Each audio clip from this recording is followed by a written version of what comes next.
बिस्मिल्लाहिर्रहमानिर्रहीम। अस्सलाम वालेकुम। मैं हूं गुलफाम चौधरी। आप देख रहे हैं मेरा फेसबुक पेज और यूट्यूब चैनल। पाकिस्तान की सियासत में अहम तरीन डेवलपमेंट हो रही हैं और मुसलसल डेवलपमेंट्स मुतवक्के हैं। यकीनी तौर पर जो पाकिस्तान के हालात हैं वो यकसर बदलने जा रहे हैं और बड़ी बड़ी तब्दीलियाँ मुतवक्के हैं। इस हवाले से हमारे साथ मौजूद हैं सिद्दीक जान साहब। उनसे जानते हैं क्या डेवलपमेंट हुई हैं, पहले उनकी बात सुनते हैं फिर उस पर बात करते हैं। खामोश रहे सिवाय एक ट्वीट के जो उनसे ज़बरदस्ती करवाया गया। उसके बाद अभी आर्मी चीफ को जब फील्ड मार्शल पे उनको तरक्की दी गई तो इस पे भी बात हो रही थी कि मियां नवाज शरीफ का ट्वीट आएगा या नहीं आएगा। मैं उन लोगों में से था जो ये समझते थे कि आएगा ट्वीट, लेकिन मियां साहब डटे रहे और मियां साहब ने ट्वीट नहीं किया। अच्छा, मियां साहब इसमें ना दो चीज़ें कर रहे हैं। मियां साहब यानी बंद कमरे में शहबाज शरीफ को कहते हैं कि जी बिल्कुल आप आर्मी चीफ को फील्ड मार्शल के अहदे पे तरक्की दें, लेकिन पब्लिकली मियां साहब ट्वीट ना करके एक तासुर दे रहे हैं कि नहीं नहीं मैं तो इस फैसले के साथ नहीं हूँ। मियां साहब यानी हुकूमत के लिए जो उन्होंने डील किया है उसको भी पूरा निभा रहे हैं, लेकिन अवाम में भी ये तासुर दे रहे हैं कि नहीं नहीं मैं तो इस फैसले के साथ नहीं हूँ। और फिर मियां साहब जब उनको वो आते हैं वहाँ पे तो वो ऐसे ही उनकी फेस एक्सप्रेशंस देते हैं, उनके चेहरे पे कोई मुस्कुराहट नहीं है, नॉर्मल नहीं है, और उनके चेहरे पे मायूसी है, गुस्सा है और बड़ी अजीब सूरत हाल है। वो है ना कि तू शाकिर आप सियाणे हैं, हालात ना पूछ, सारी शक्लें देख हालात ना पूछ, कि हमारी शक्लें देखो हमारे हालात ना पूछो, हमारी शक्लें हमारे हालात बता देंगी। तो मियां साहब का चेहरा जो है वो उनका सारा हाल जो है वो बता रहा है। अब क्यों मियां साहब ने कोई ट्वीट नहीं किया? इससे पहले मोदी को क्यों नहीं मियां साहब ने टारगेट किया? अच्छा, ये एक गलत राय है कि मियां नवाज शरीफ ने मोदी को इसलिए अटैक नहीं किया कि मियां साहब मोदी को अपना दोस्त समझते हैं। अच्छा, फिर कुछ लोग कहते हैं कि मियां साहब कहते हैं कि यार हमारा अमन होना चाहिए भारत के साथ। हम सब कहते हैं भारत के साथ अमन होना चाहिए, लेकिन जब भारत ने अटैक कर दिया, हमारी मस्जिदें, हमारे कुरान मजीद, बच्चे, औरतें, बुजुर्ग, निहत्ते लोग, हमारे सिविलियन शहीद कर दिए, फिर तो हम सब ने कहा कि पाकिस्तान को जवाब देना चाहिए और पाकिस्तान ने अल्हम्दुलिल्लाह जवाब दिया और हर पाकिस्तानी के सर फख्र से बुलंद कर दिया हमारी अफवाज ने। तो उस वक्त क्या आपको अमन की ज़रूरत है, बात करने की ज़रूरत है? आप सोच सकते हैं जब भारत आप पे हमला कर दे, जब वो आपको कहे कि हम मिटा देंगे पाकिस्तान को, जब वो कहे कि हम एजे के तो कम से कम ले जाएंगे, जब वो कहें कि हम लाहौर पे भी कब्जा कर लेंगे, हम कराची पे भी कब्जा कर लेंगे, हम पाकिस्तान को दो टुकड़ों में तकसीम कर देंगे, मजीद पहले 1971 में हुआ था अब एक बार फिर कर देंगे, तो फिर तो कोई चांस, फिर तो कोई आपके पास कोई और ऑप्शन ही नहीं है। अच्छा, मेरी ये असेसमेंट है कि मियाँ साहब जो हैं वो बावजूद इसके कि 17 सीटर पार्टी थी, खुद हार गए थे और यास्मीन राशिद से हार गए थे, फिर इनको जितवाया गया फॉर्म 47 पे। फिर कई दिन तक तो प्रिंटिंग प्रेस में बैलेट पेपर छपते रहे, वो वीडियो सामने आई थी। फिर आप ये देखें कि जो मियां नवाज शरीफ साहब हैं उन्होंने डील की, अब बेटी को वज़ीर-ए-आला पंजाब बनवा लिया, भाई को वज़ीर-ए-आज़म बनवा लिया, आपने केसेस माफ़ करवा लिए, वो सारी करप्शन लूट मार के सारे केसेस उनके, उनकी जमात के, उनके ख़ानदान के ख़त्म हो गए सारा कुछ। लेकिन मियां नवाज शरीफ के दिल से आज तक ये गुस्सा नहीं गया कि उन्हें वज़ीर-ए-आज़म क्यों नहीं बनाया गया। और वो क्योंकि उनको यही बताया गया था कि आप वज़ीर-ए-आज़म हैं, इसलिए उन्होंने आके कबूतर भी कंधे पे बिठाए थे, उड़ाए थे। और एक दिन पहले अखबार में इश्तिहारात भी छप गए थे कि नवाज शरीफ भारी अक्सरियत से वज़ीर-ए-आज़म मुंतखब हो गए। मियां साहब वोट देने जाते हैं तो वहाँ से निकलते हुए कहते हैं कि मुझे आपने सादा अक्सरियत देनी है। वो आवाम को नहीं कह रहे थे, वो इस्टेब्लिशमेंट को कह रहे थे कि सादा अक्सरियत मिलनी चाहिए ताकि कोई मसला ना हो मुझे।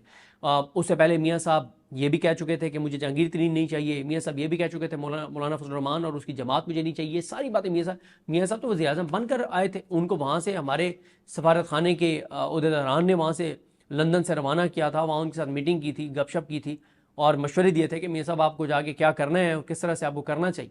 या मियां साहब तो मियां साहब के दिल से आज तक ये गुस्सा नहीं गया कि मेरे साथ धोखा हुआ, मुझे वज़ीर-ए-आज़म नहीं बनाया गया। और मियां साहब को जब ये कहा जाता है कि भाई आप तो अपनी सीटें हार गए थे, तो मियां साहब ये कहते होंगे, मैंने सुना तो नहीं है लेकिन वो ज़रूर कहते होंगे कि भाई सीट तो शहबाज शरीफ भी नहीं जीता था अपनी, तो उससे तो बना दिया वज़ीर-ए-आज़म, मुझे क्यों नहीं बनाया? तो मियां साहब ये जो भारत के खिलाफ नहीं बोले, वो इस गुस्से में नहीं बोले कि मुझे वज़ीर-ए-आज़म क्यों नहीं बनाया गया, मुझे वज़ीर-ए-आज़म नहीं बनाया तो बस ठीक है, जो करना है करो, शहबाज शरीफ तुम्हारे साथ खड़ा है, मैं मेरा क्या। और फिर कल की जो मियां साहब की तस्वीरें हैं, बहरहाल वो बता रही हैं सारा कि मियां साहब जो हैं वो इस फैसले पे जो है वो खुश नहीं है, या वो बंद कमरे में तो उन्होंने खुशी खुशी ये अपने इक़्तिदार की खातिर और अपनी ज़ात की खातिर और अपने मफाद की खातिर बिल्कुल काशवाशी को ये कर दो। लेकिन पब्लिकली मियां साहब ने अपने एक्सप्रेशन से ये मैसेज दिया कि नहीं, मैं बिल्कुल इस हक़ में नहीं था और मुझे ज़बरदस्ती जो है वो यहाँ पर लाया गया। क्योंकि इससे पहले मियां साहब को इस्लामाबाद उसी वक्त लाया जाता है जब एक वोट उनका चाहिए होता है किसी आइनी तरमीम के लिए یا کسی قانون سازی کے لیے. اس کے علاوہ میاں صاحب لاہور سے نہ آتے ہیں نہ ان کو لایا جاتا ہے, اور میرا نہیں خیال کہ شاید ان کی اجازت بھی ہے کہ ان کو اس طرح سے وزیراعظم ہاؤس میں اور وزیراعظم آفس میں شاید ان کو میاں صاحب کو شاید آنے کی اور رہنے کی اجازت بھی نہیں ہے. اب یہ ہے کہ جب یہ تصویریں سامنے آئی ہیں اور پتہ چل گیا ہے کہ میاں صاحب کے کا چہرہ بتا رہا ہے کہ ان کے دل میں کیا چل رہا ہے, تو اب آج خبر لگوائی گئی اور یا صالح ظافر صاحب نے خود لگا دی. صالح ظافر صاحب آپ کو پتہ ہے کہ ان کو ملکہ حاصل ہے اس طرح کی خبریں لکھنے میں. اس میں انہوں نے کہا کہ ایوان صدر میں اعزاز تفویض ہونے کی تقریب میں سابق وزیراعظم نواز شریف کی موجودگی خوشگوار حیرت کا باعث تھی. فیلڈ مارشل عاصم منیر کے اعزاز میں منعقدہ تقریب میں 2 عاصم, دوسرے لیفٹیننٹ جنرل محمد عاصم ملک مشیر قومی سلامتی تھے, اور اس میں ان کی بھی انہوں نے بڑی تعریف کی ہوئی ہے عاصم ملک صاحب کی, جو DGI ہیں کہ ان کے اوپر بڑی توجہ کا مرکز رہے. پھر وہ کہتے ہیں کہ مریم نواز سمیت 3 وزراء اعلیٰ موجود تھے. KPK کا وزیر اعلیٰ علی امین گنڈاپور دعوت کے باوجود غیر حاضر رہے. اور پھر وہ کہتے ہیں کہ مریم نواز مطلب اتنا کیٹیگور انہوں نے اس کو بڑا اس کے مطلب انہوں نے بڑے اس سے لکھا ہے کلیئرٹی سے, مریم نواز واضح طور پر مسرور دکھائی دے رہی تھیں. یعنی وہ یہ بتا رہے ہیں کہ نواز شریف کی وجہ سے خوشگوار حیرت ہوئی کہ میاں صاحب تشریف لائے ہیں, اور مریم نواز بھی کل اس تقریب میں دوبارہ میں بتا رہا ہوں مریم نواز واضح طور پر مسرور دکھائی دے رہی تھیں. تو یہ انہوں نے یہ کیا, اور آگے انہوں نے کہا جناب بڑا باقی بھی ان کی خبر آپ لوگوں نے پڑھ لی ہوگی. تو صالح ظافر صاحب کی خبر میں تو خوشگوار حیرت ہے, لیکن میاں صاحب کے چہرے پہ کوئی خوشگوار صورتحال نہیں تھی. ان کے چہرے پہ مایوسی تھی, غصہ تھا, اور ایک احساس محرومی تھا. اور مریم نواز صاحبہ جو ہیں وہ بھی کوئی اتنا تصویر میں خوش نہیں لگ رہی, لیکن وہ یہ کہتے ہیں صالح ظافر صاحب کہ مریم نواز صاحبہ واضح طور پر مسرور دکھائی دے رہی تھیں. تو یہ صورتحال ہے. لیکن میاں صاحب کی ان تصویروں کو لے کے شہر اقتدار میں بہت زیادہ بات ہو رہی ہے کہ میاں صاحب کیوں اتنے اپسیٹ تھے, کیا وجہ تھی, کیوں میاں صاحب خوش نہیں تھے. اور پھر وہ جو ایک بات چیت چلتی ہے کہ کیونکہ میاں نواز شریف نے مودی کے خلاف بات نہیں کی, اور نون لیگ نے بھی اس طرح سے بات نہیں کی, PTI کا سوشل میڈیا نے مودی کو کاؤنٹر کیا, ان کے سوشل میڈیا کو کاؤنٹر کیا, PTI نے جس طرح سے سوشل میڈیا کے محاذ پہ جو انہوں نے شکست دی بھارت کو, تو یہ ریئلائزیشن ہے اداروں میں کہ بھئی PTI نہیں یہ جنگ سوشل میڈیا پہ لڑی ہے.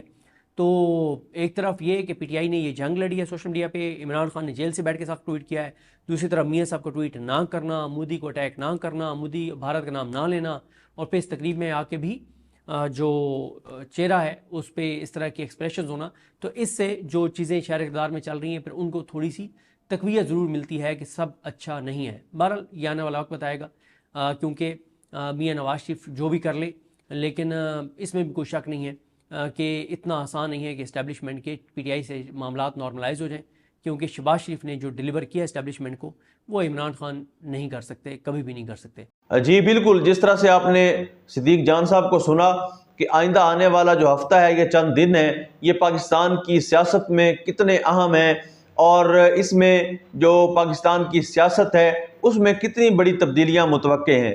اللہ پاک وطن عزیز کا حامی و ناصر ہو. پاکستان زندہ باد.